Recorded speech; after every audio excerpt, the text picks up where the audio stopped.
Imagine walking into a forest before sunrise. The air is cold, the world is quiet, and somewhere ahead an animal is going about its morning completely unaware that another creature has entered its world with the intention of ending its life. For thousands of years, hunting was one of humanity's greatest survival skills. Without it, our ancestors simply would not have survived. But somewhere along the way, hunting changed. Today, millions of people hunt, not because they need food, but because they enjoy the experience itself. Some hunt for tradition, some for conservation, others for trophies, competition, or simply the excitement of pursuing wild animals. For supporters, hunting represents freedom, self-reliance, and a connection to nature. For critics, it raises uncomfortable ethical questions about whether killing an animal purely for recreation can ever be justified. This video isn't about telling you what to think. It's about exploring how hunting evolved from survival into sport, why some people continue to do it, and why it remains one of the world's most divisive outdoor activities. For nearly all of human history, hunting meant survival. Before farming, every meal depended upon successfully locating and killing wild animals. Success meant life. Failure often meant hunger. As civilizations developed, however, hunting slowly became less about necessity. Agriculture provided reliable food. Livestock supplied meat. Markets made food easier to obtain than ever before, yet hunting never disappeared. Instead, in many parts of Europe, it became something entirely different. Kings, emperors, and aristocrats transformed hunting into an exclusive pastime. Large estates were reserved exclusively for noble families. Common people were often forbidden from hunting the very animals living near their homes. In medieval England, killing the king's deer could result in severe punishment. Under the early Norman kings like William I and Richard the Lionheart, the forest law was brutally strict. Poachers could face having their eyes gouged out, hands severed, or be castrated to ensure they would never hunt again. Repeat offenders or those caught red-handed were sometimes put to death. Throughout Europe, forests became symbols of privilege rather than shared resources. Owning hunting land became a sign of wealth and power. The hunt itself became a social event, part entertainment, part political gathering, and part demonstration of status. Over generations, this idea spread across much of the world. What had once been essential for survival increasingly became something people did because they wanted to, not because they had to. Today, recreational hunting exists on every inhabited continent except Antarctica. Each country approaches it differently. Some require extensive education, firearms training, licensing, seasonal permits, and strict bag limits. Others prohibit hunting almost entirely.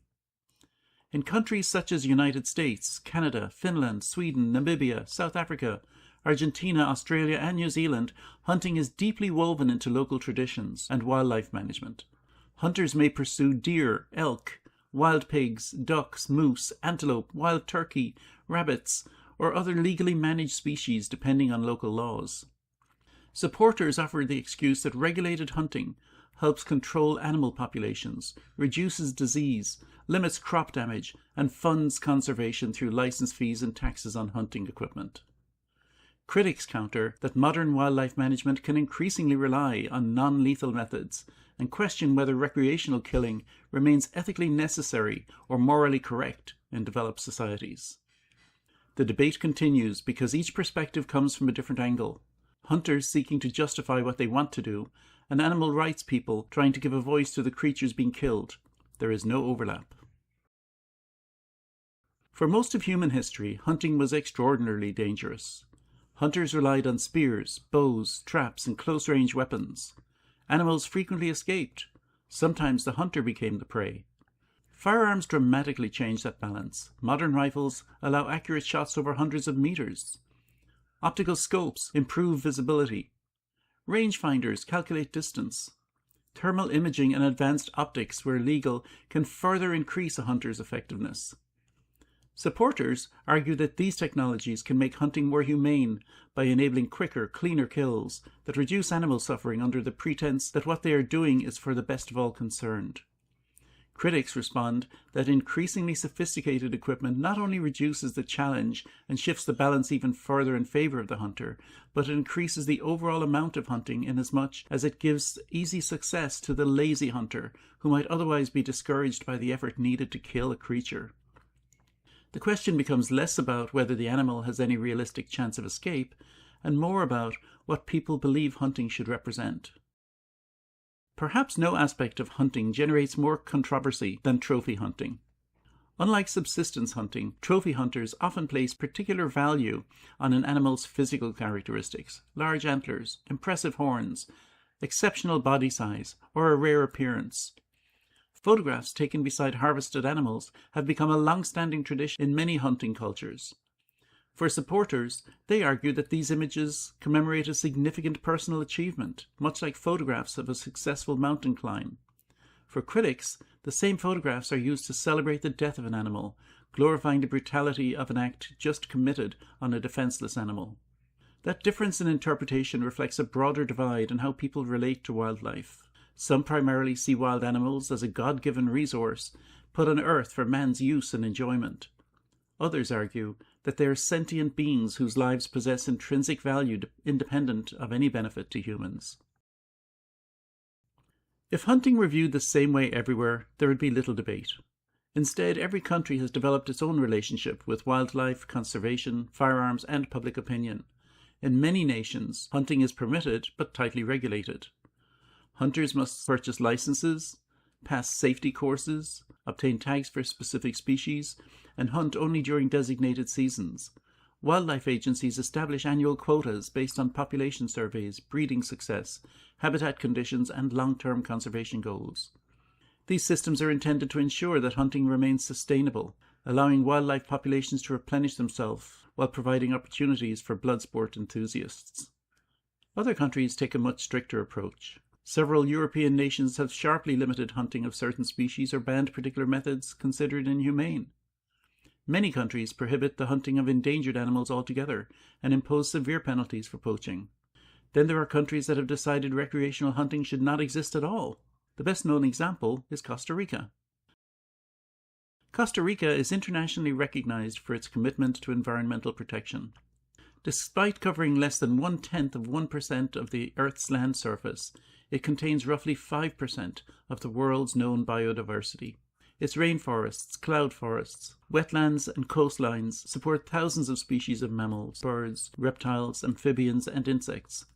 For decades, recreational hunting had been legal under various regulations. That changed in 2012. Following years of campaigning by environmental organizations and widespread public support, Costa Rica's Legislative Assembly approved legislation prohibiting sport hunting throughout the country. The law did not completely eliminate every form of hunting. Exceptions remained for indigenous communities carrying out traditional subsistence hunting, scientific research conducted under permit, and government-authorized wildlife control where animals pose significant risks to agriculture or public safety. But recreational hunting, simply for sport, became illegal. The legislation was strongly supported by conservation organizations, wildlife advocates, ecotourism businesses, and many Costa Rican citizens who viewed wildlife as one of the nation's greatest natural assets. Not everyone agreed. Some hunting organizations argued that responsible hunters had historically helped manage certain wildlife populations and warned that illegal poaching, not licensed hunting, was the greater threat. Others questioned whether the government would have sufficient resources to enforce the new law across remote forests.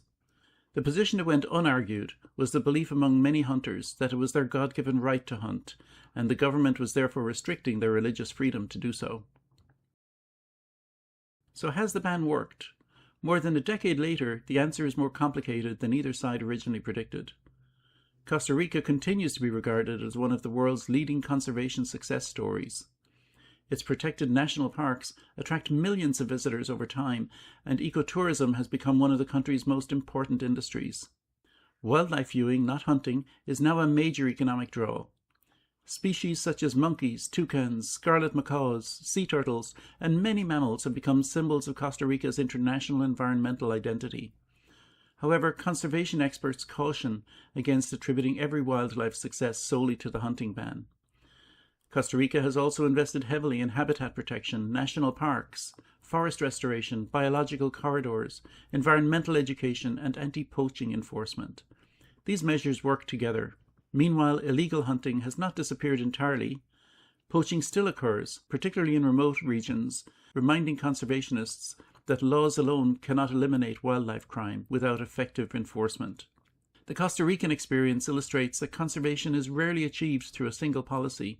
It is usually the result of many complementary efforts working together over decades. One of the most difficult questions surrounding hunting is perhaps the simplest. Why do people enjoy it? Researchers who study hunting motivations consistently find there is no single answer. For some, hunting is primarily about obtaining wild meat. Others describe hunting as family tradition, passed down through generations. Some value the challenge of tracking elusive animals through difficult terrain. Others enjoy spending time outdoors with friends and relatives. There are also hunters who pursue particularly large or unusual animals and value collecting trophies as reminders of memorable experiences. Psychologists who study human relationships with animals generally caution against assuming that all hunters share the same motivation or personality traits. However, there is one critical trait that almost all of these hunters share: lack of empathy for the creature whose life they are about to take. That an innocent creature is about to give up their life so that someone can hunt for sport is a stark statement that would haunt most people who consider all living creatures to have an innate right to life. Likewise, people who oppose hunting arrive at their views for many different reasons, including ethical concerns about animal welfare, belief about animal rights, or preferences for non-lethal interactions with wildlife. Public attitudes towards hunting therefore exist on a spectrum, rather than dividing neatly into two opposing camps. Throughout history, hunting has helped shape the fate of countless species. In many cases, hunting alone was not responsible for an animal's decline. Habitat destruction, introduced predators, disease, pollution, and climate change have often played equally important, sometimes even larger roles. But when intense hunting is combined with these pressures, the results can be devastating. One of the most famous examples is the dodo of Mauritius. When Dutch sailors arrived on the island in the late 1500s, the dodo had evolved without natural predators. It showed little fear of humans, nested on the ground, and was easy to capture. Humans hunted some dodos for food, but the greater damage came from animals introduced by people, which destroyed eggs and competed for resources. Habitat disturbance only compounded the problem. Within roughly a century of human arrival, the dodo was gone forever. The passenger pigeon tells a different story. Once numbering in the billions across North America, these birds were hunted for their meat on an industrial scale during the 19th century. Advances in rail transportation and telegraph communications allowed hunters to locate massive flocks and ship birds quickly to distant markets. In less than 1 century, America went from billions of live passenger pigeons to where in 1914 the last known passenger pigeon, Martha, died in captivity. More recently, the western black rhinoceros was declared extinct after decades of intense poaching for its horn, despite international protection. The Pinta Island tortoise disappeared after introduced goats devastated its habitat, leaving the famous individual Lonesome George as the last known member of his lineage. Each extinction serves as a reminder that once a species is lost, it cannot simply be recreated. History also records numerous examples of wildlife populations being severely reduced by unregulated hunting. In parts of Europe, deer, wolves, bears, and other large animals disappeared from regions where they had once been common.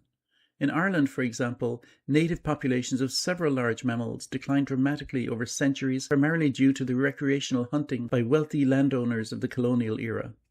As firearms became more effective and transportation improved, hunters were able to reach increasingly remote areas, so many governments eventually introduced hunting seasons, licensing systems, and protected areas because unrestricted harvesting had clearly become unsustainable.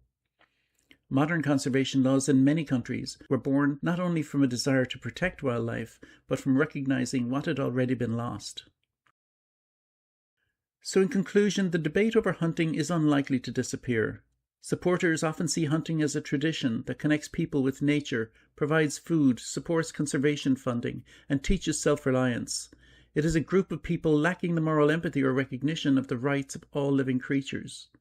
Opponents question whether recreation alone justifies taking the life of a sentient animal, especially when alternative food sources are widely available and non-lethal ways of enjoying wildlife continue to grow. These different perspectives reflect broader questions about humanity's relationship with the natural world. Are wild animals primarily resources to be managed and in some cases harvested? Or are living creatures entitled to live beyond recreational killing? Around the world, societies continue to answer those questions in different ways. Some expand hunting opportunities, others tighten restrictions. A few, such as Costa Rica, have chosen to prohibit recreational hunting entirely while emphasizing wildlife tourism and habitat protection. Regardless of where one stands, history offers a clear lesson. When wildlife is treated as limitless, populations can collapse. When habitats disappear, even the strictest hunting laws cannot save a species on their own. Protecting biodiversity requires more than one policy. It demands careful science, effective enforcement, healthy ecosystems, and thoughtful public debate. Whether you believe hunting is a cherished tradition or an outdated practice, one fact remains beyond dispute. Once a species disappears forever, there is no second chance. Perhaps that's the greatest lesson nature has ever taught us. If you like this video, please subscribe, and thanks again for listening.